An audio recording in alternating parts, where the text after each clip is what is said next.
Good morning बच्चों। आज हम लोग पढ़ेंगे सलेस अलंकार। कल हमने पढ़ा था यमक अलंकार।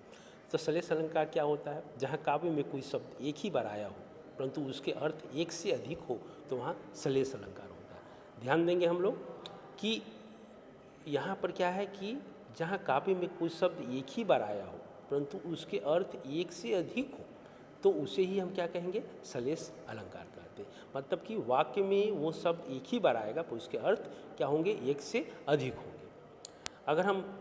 अगर हम उदाहरण की बात करें तो जो रहीम गति दीप की, कुल कपूत गति सोए, बारी उजियारे करे, बढ़े अंधेरे होए। तो यहाँ बारे शब्द के दो अर्थ हैं। अगर दीप के संदर्भ में बारे का मतलब हम लोग देखें तो इसका मतलब हुआ जलाना, और कपूत के संदर्भ में अगर बारे का मतलब हुआ जन्म लेना। तो यहाँ पर बारे का यहाँ दो अर्थ है। यहाँ अगर हम दीप के संदर्भ में करें तो बारना, जलाना, और अही कपूत के संदर्भ में अगर बात करें तो जन्म लेना बचपन में। तो ये दोनों के बारने से यानी कि कपूत दीप के जलाने पर और कपूत के जन्म लेने पर उजियारा होता है।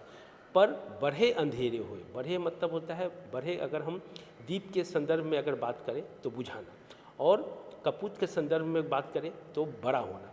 तो जैसे जैसे अगर मान लीजिए दीप को ज्यों ही बुझाते हैं अंधेरा हो जाता है, उसी तक कपूत जैसे जैसे बड़ा होता है वो क्या होता है कि अंधेरा होता है, यानी कि उसकी माने जो कुल की जगहसाई होती है। आगे भी हम लोग देखते हैं, मंगन को देखी पट देत बार बार।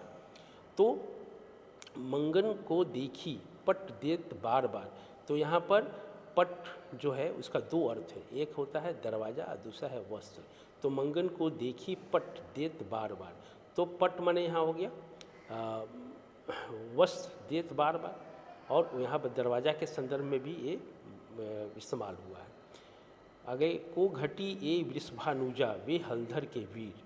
तो वृषभानुजा वृषभानु की पुत्री अर्थात राधा। यहाँ वृषभानुजा का दो अर्थ है, एक वृषभानु, वृषभानु एक ऋषि थे, और जा माने उनकी पुत्री यानी कि राधा, और दूसरा है वृषभ की अनुजा। वृषभ माने बैल, बैल की अनुजा माने बहन, यानी कि बैल की बहन क्या, यानी कि गाय। तो यहाँ वृषभानुजा का दो अर्थ आ रहा है, एक राधा यानी कि वृषभानु ऋषि की पुत्री, और दूसरा वृषभ की अनुजा यानी कि गाय।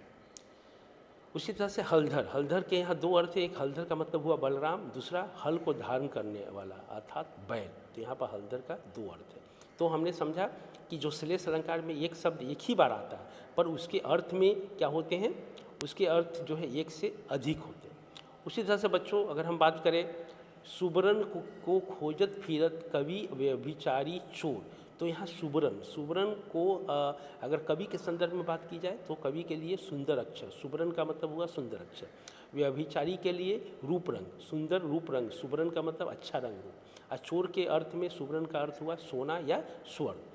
तो बच्चों यहाँ पर आपने समझा कि जो सलेस अलंकार है, तो सलेस अलंकार में एक शब्द एक बार आता है तो उसके अर्थ जो है एक से अधिक होते हैं।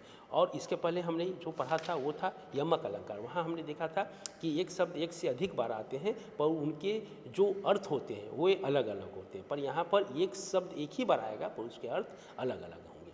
तो आशा है आपने सलेस अलंकार को अच्छी तरह से समझ लिया होगा। आप इसको घर में प्रैक्टिस करें। धन्यवाद।